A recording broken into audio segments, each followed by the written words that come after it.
Okay students, यहाँ पर हम बहुत ज़्यादा इम्पॉर्टेंट टॉपिक सीखने वाले हैं जिसका नाम है मिडिल टर्म स्प्लिट। ये क्लास 9th में भी आता है, 10th में भी आता है और 11th और 12th में भी इसे करना पड़ता है अगर आप मैथ्स और साइंस स्ट्रीम से है तो।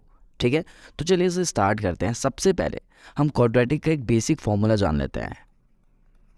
क्वाड्रेटिक, ठीक है, क्वाड्रेटिक का जो बेसिक फॉर्मूला होता है वो होता है A X square plus B X plus C equals to 0।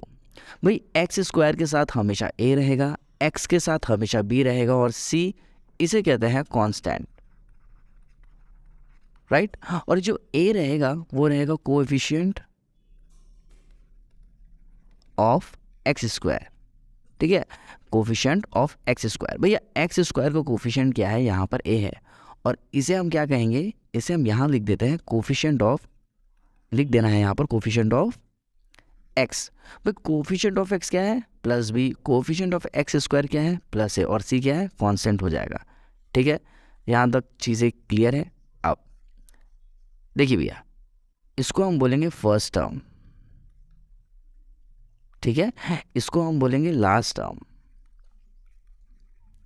और बीच वाले को हम बोलेंगे मिडिल टर्म। मिडिल टर्म, हमें यही तो सीखना है, मिडिल टर्म को स्प्लिट करना है। स्प्लिट करने का मतलब 1 से 2 में तोड़ना है। तो इसका मतलब क्या हो रहा है, यहाँ देखिए, ठीक है, ये बस बात ध्यान में रखना है कि फर्स्ट टर्म क्या है, मिडिल टर्म क्या है और लास्ट टर्म हमारा क्या है। अब देखो आगे देखते हैं। सबसे पहली चीज़ हमें देखना ये है कि यहाँ पर हमें क्या क्वेश्चन दिया हुआ है, 12x square minus 7x plus 1। तो ये हो गया आपका फर्स्ट टर्म और ये हो गया आपका लास्ट टर्म। तो हमेशा first and last term, first and last term को क्या करना है, मल्टीप्लाई करना है। बोले तो यहाँ पर 12 इंटू 1 करना है, कितना आ गया, वो आ गया आपका 12। पहले टर्म और आखिरी टर्म को जब आप मल्टीप्लाई करोगे, जितना भी नंबर आएगा उस नंबर का आपने निकालना है फैक्टर। बोले तो ले लेना एलसीएम। तो इसका एलसीएम लेंगे, 2 6 12, 2 3 6 और 3 1 3, इतना आ गया। ठीक है, फैक्टर्स हमारे पास क्या क्या मिले, 2 इंटू 2 इंटू 3, ठीक है, 2 इंटू 2 इंटू 3, ये मिले फैक्टर्स। तो ये हमने यहाँ पर लिख दिया। ऑब्वियसली इसको मल्टीप्लाई करने से कितना आएगा, 12 आएगा। 2 2 ज़ा 4, 4 3 ज़ा 12, ये तो आ गया। अब देखो करना क्या है, हमें ग्रुप्स बनाने हैं। ग्रुप्स बनाने का मतलब ये है कि हमें कोई ऐसे दो नंबर लिखने हैं जिसका मल्टीप्लाई कितना आना चाहिए, 12 आना चाहिए। ठीक है, और वही दो नंबर को या तो प्लस करेंगे या तो माइनस करेंगे और आंसर आना चाहिए -7। यहाँ जगह नहीं है तो थोड़ा सा इसको रब कर देते हैं। ठीक है, यहाँ पर कितनी वैल्यू आनी चाहिए, -7 आनी चाहिए। और ये 12 हमारे यहाँ पर कैसे आया, 12 आया हमारा 2 इंटू 2 इंटू 3 करने से। ठीक है, ये समझ में आ गया।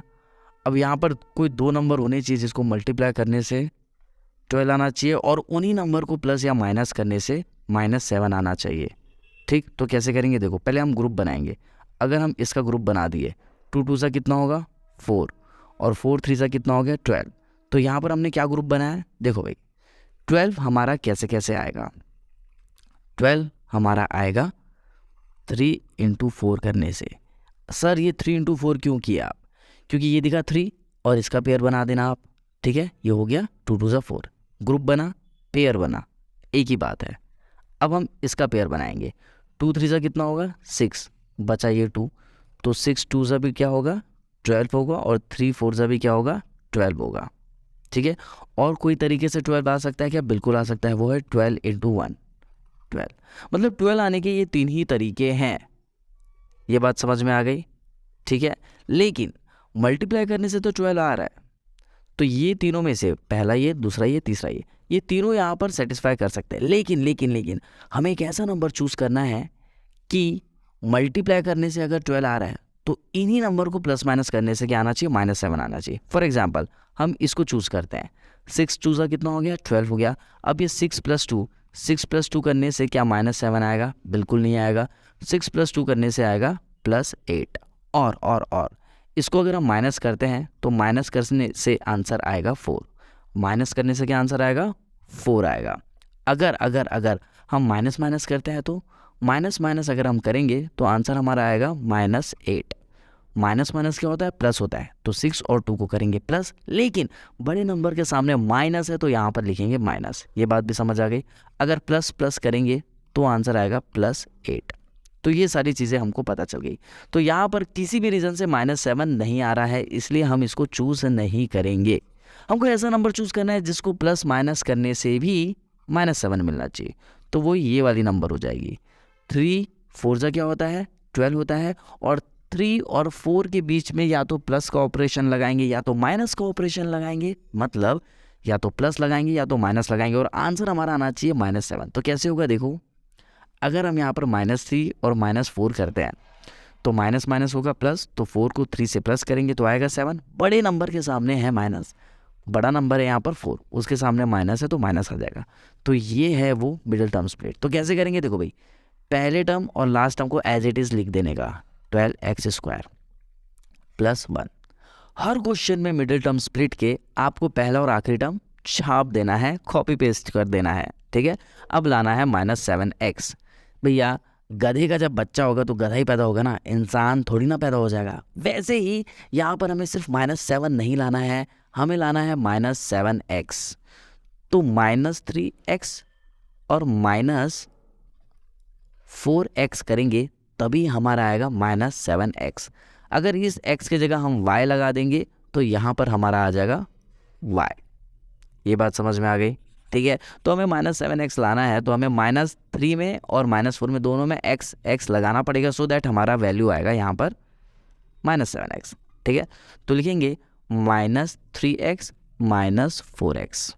ये बात समझ आ गया। तो पहला आपको स्टेप समझ में आ गया, क्या है, पहले टर्म और लास्ट टर्म को मल्टीप्लाई करना है, जो भी नंबर आएगा उसका एलसीएम लेना है, फिर बनाना है पेयर। पेयर ऐसे होने चाहिए जिनको मल्टीप्लाई करने से 12 तो आ रहा है, लेकिन उन्हीं नंबर्स को प्लस या माइनस कर लो, प्लस प्लस कर लो या माइनस माइनस कर लो। प्लस माइनस करके हमें वो मिडिल टर्म स्प्लिट लाना है, मल्टीप्लाई करके लास्ट टर्म लाना है, प्लस माइनस करके मिडिल टर्म लाना है। ये बात भी आपको समझ में आ गई। अब नेक्स्ट स्टेप क्या करना है आपको, शुरू के दो और आखिरी के दो, शुरू के दो और आखिरी के दो, इन दोनों के पेयर्स हमें बताना है, बनाना है या बताना है, बात एक ही है। तो दो दो पेयर बनाएंगे और कॉमन निकालेंगे। तो इन दोनों में कॉमन क्या है, इन दोनों में कॉमन है 3x, तो अंदर क्या बचेगा, अंदर बचेगा 4x -1। सर कैसे पता चला, देखो भाई 3 4 जा 12, x इंटू एक्स x² आया। अब 3x इंटू 1 3x, यहाँ कुछ नहीं मतलब प्लस है, प्लस माइनस माइनस, बात समझ में आ गई, ऐसे आया। अब अगर आपको सेकेंड ब्रैकेट में निकालने में दिक्कत होगी, जो कि बिल्कुल होगी भाई, दूसरे ब्रैकेट में कॉमन निकालना बहुत टफ होगा, तो आपने क्या करना है, चीटिंग करना है। पहले ब्रैकेट के अंदर जो चीज़ है ना उसको यहाँ पर कॉपी पेस्ट कर दो। हर मिडिल टर्म स्प्लिट के क्वेश्चन में आपको ऐसे चीटिंग करनी है, ठीक है। अब देखो यहाँ पे कौन सा नंबर आएगा, जैसे कि ये ब्रैकेट के पहले एक नंबर आया, वैसे ही इस ब्रैकेट के सामने भी एक नंबर आएगा। अब वो नंबर कौन सा होगा, देखिए हमें लाना है -4x। अगर मैं यहाँ पर इंटू 1 कर दूँ, ब्रैकेट लगा ना, इसका मतलब क्या होगा 1 इंटू, तो 1 इंटू 4x क्या होगा, 4x आएगा, लेकिन यहाँ पर माइनस आ रहा है तो यहाँ पर हम लगाएंगे माइनस। अब देखो आ गया हमारा कॉमन पॉइंट। कैसे आया कॉमन नंबर, देखो -1 into 4x -4x, 1 into 1 1, minus minus plus आ गया। तो ऐसे भी आप कॉमन निकाल सकते हो चीटिंग करके। अब भैया देखो 3x के पास भी 4x -1 है, -1 के पास भी 4x -1 है, तो दोनों के पास, इसके पास और इसके पास 4x -1 है, तो कॉमन निकाल देंगे 4x -1। तो यहाँ पर हम कॉमन निकालेंगे 4x -1। बचा क्या अंदर, जो दिख रहा है उसी को लिखना है, 3x -1 -1। तो ये हो गए हमारे फैक्टर्स, बात समझ में आ गई। अब यही हो जाएगा हमारा आंसर। ओके स्टूडेंट, हम फैक्टराइज कर रहे हैं। फैक्टराइज बोले तो मिडिल टर्म स्प्लिट। भाई मिडिल टर्म स्प्लिट लगेगा कब, जब x की पावर 2 रहेगी, फिर x की पावर कुछ नहीं बोले तो 1 रहेगी, और फिर x यहाँ पर पूरा का पूरा गायब रहेगा, बोले तो x की पावर 0 रहेगी। और x की पावर 0 क्या होता है, वो होता है 1, ठीक है। तो यहाँ देखते हैं, चलिए पहला क्वेश्चन तो हमने डील कर लिया है। यहाँ पर देखते हैं दूसरा क्वेश्चन। x की पावर 2 है, x की पावर 1 है और यहाँ कुछ नहीं है, तो मान के चलेंगे x की पावर 0 है। तो इसको सॉल्व कैसे करते हैं पहले देखेंगे। इतने पोर्शन को हम सॉल्व करके दिखा रहे हैं। 3x की पावर 0 को हम लिख सकते हैं 3 इंटू एक्स की पावर 0, बिल्कुल लिख सकते हैं। और 3 इंटू एक्स की पावर 0, कोई भी वेरिएबल की पावर अगर आपको 0 दिखती है तो आप वैल्यू लिख करके आएंगे 1, ठीक है। जैसे y की पावर 0 हो जाएगी तो वैल्यू हो जाएगी 1। नंबर्स की भी पावर अगर 0 हो जाएगी तो वो वैल्यू हो जाएगी 1, ठीक है। यहाँ तक चीज़ें क्लियर है। अब आगे देखो क्या करना है, यहाँ पर थोड़ा साफ सफाई कर लेते हैं, ठीक है। अब इसको हम सॉल्व करेंगे मिडिल टर्म स्प्लिट से। तो चलिए शुरू करते हैं। सबसे पहले हमने करना क्या है, फर्स्ट टर्म, मिडिल टर्म और ये लास्ट टर्म। फर्स्ट टर्म और लास्ट टर्म को हमको मल्टीप्लाई करके लिखना है। तो भैया 2 इंटू 3, 2 इंटू 3 होगा आपका 6। जो मल्टीप्लाई करने से आंसर आएगा उसका हम एलसीएम निकालते हैं। 2 3 जा, अब यहाँ पर हम एलसीएम निकालेंगे। 2 3 जा 6, 3 1 जा 3। बात समझ में आ गई, ठीक है। अब देखो भैया 6 हमारा किस किस तरीके से आ सकता है। वो आ सकता है हमारा 6 इंटू 1 करने से और 2 3 जा 6 करने से, ठीक है। लेकिन सर अगर हम 3 इंटू 2 करें तो भाई देखो 2 इंटू 3 करो या 3 इंटू 2 करो, बात एक ही है, इसलिए इसको लिखने का नहीं, ये नहीं भी लिखेंगे तो चलेगा, ठीक है। तो भैया मल्टीप्लाई करने से 6 तो आ गया, जो कि लास्ट नंबर था हमारा। फर्स्ट टर्म लास्ट टर्म को मल्टीप्लाई करने से क्या आया 6, इसको हम मान के चलेंगे लास्ट टर्म। तो मल्टीप्लाई करने से लास्ट टर्म आना चाहिए और यही नंबर्स को प्लस माइनस करने से +7 आना चाहिए। तो चलिए 2 और 3 को हम पहले प्लस करके देखते हैं, कितना आएगा 5। माइनस करके देखते हैं कितना आएगा 1। किसी भी हालत में 7 नहीं आएगा तो ये हो जाएगा कैंसर, ठीक है। अब हम इसको देखते हैं, 6 इंटू 1 क्या होगा 6 होगा, और यहीं पर अगर मैं इसको प्लस कर दूं तो आ गया हमारा प्लस में 7, क्योंकि हमें वैल्यू चाहिए थी +7। तो याद रखना मल्टीप्लाई करने से लास्ट नंबर आना चाहिए, लास्ट नंबर क्या है 6 है। क्यों, क्योंकि 2 3 जा हो गया अब 6, ठीक है। और इन्हीं दो नंबर को प्लस माइनस करने से क्या आना चाहिए, मिडिल टर्म आना चाहिए। तो 6 + 1 कितना आ गया 7। यहाँ तक पिक्चर क्लियर है। अब देखो इसको करेंगे कैसे। सबसे पहले यहाँ पर हम पहले टर्म को एज इट इज़ उतार देंगे और लास्ट टर्म को भी एज इट इज़ लिख देंगे। उसके बाद हमने क्या किया, देखो भाई हमें लाना है 7x, मिडिल टर्म क्या है +7x है। तो +7x लाने के लिए हमें यहाँ पर 6x + 1x करना होगा, तभी हमारा आएगा 7x। तो यहाँ पे लिखेंगे 6x + 1x, ये हो गया मिडिल टर्म स्प्लिट। उसके बाद हम 2 2 के पेयर बनाते हैं। हर क्वेश्चन में आपको ऐसा ही करना है। तो भैया 2x² + 6x का कॉमन क्या है, वो है आपका 2x। तो अंदर कितना बचेगा भैया, देखो x की पावर 2 है, एक x तो बाहर निकल गया तो अंदर बचेगा 1x, ठीक है। प्लस अंदर क्या बचा, 6x में से 2x बाहर निकल गया तो अंदर बचेगा सिर्फ 3, ठीक है। मल्टीप्लाई करके भी देख लो, 2x into x 2x², 2x into 3 6x, 2 3 जा 6, x का x लिख दिए, ठीक है। अब हमने आपको एक ट्रिक बताई थी, अगर आपको पता नहीं कि सेकेंड ब्रैकेट में हम कॉमन कैसे निकालें, जो कि दिक्कतें तो आपको जाएगी, तो आप चीटिंग करोगे। आप क्या करोगे, पहले ब्रैकेट में जो लिखा है उसको सेकेंड ब्रैकेट में आप लिख देंगे, लिख दिए। अब यहाँ पर हम क्या लिखे, देखो भैया ऊपर में भी x + 3 है, नीचे में भी x + 3 है, मतलब यहाँ पे सिर्फ मल्टीप्लाई हो रहा है 1, क्योंकि 1 इंटू एक्स 1x, 1 इंटू 3 3, तो यहाँ पर आ जाएगा प्लस। क्यों प्लस, क्योंकि प्लस प्लस यहाँ कुछ नहीं है x के सामने, इसका मतलब यहाँ पर प्लस है, तो प्लस प्लस प्लस और प्लस प्लस, ये हो गया आपका प्लस, ठीक है। बात समझ में आ गई। तो ये हो गया हमारा। अब 2x के पास भी x + 3 है, 1 के पास भी x + 3 है, तो x + 3 कॉमन निकालने का, तो चलो ये x + 3 निकल गया कॉमन। अंदर क्या बचा, जो दिख रहा है उसको लिख दो, x + 3 तो बाहर निकाल दिए, 2x + 1 दिख रहा है उसको लिख देने का।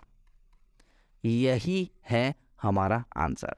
आई होप आपको ये चीज़ें समझ में आ रही होगी, ठीक है। ओके स्टूडेंट्स, अब फैक्टराइज का हम क्वेश्चन नंबर 3 देखते हैं, ठीक है। देखिए भैया थर्ड क्वेश्चन क्या बोल रहा है, 6x² + 5x - 6। हमने क्या बोला, पहला टर्म और आखिरी का टर्म बोले तो फर्स्ट टर्म लास्ट टर्म को हम मल्टीप्लाई करेंगे। 6 इंटू 6 कितना आ गया, 36 आ गया। ठीक है, अब देखो 36 कैसे कैसे आता है। 1 इंटू 36 करने से आएगा 36, उसके बाद 2 इंटू 18 करने से भी आता है 36, और 3 इंटू 12 करने से भी आता है 36, और 4 इंटू 9 करने से भी आता है 36, और 6 इंटू 6 करने से भी आता है 36।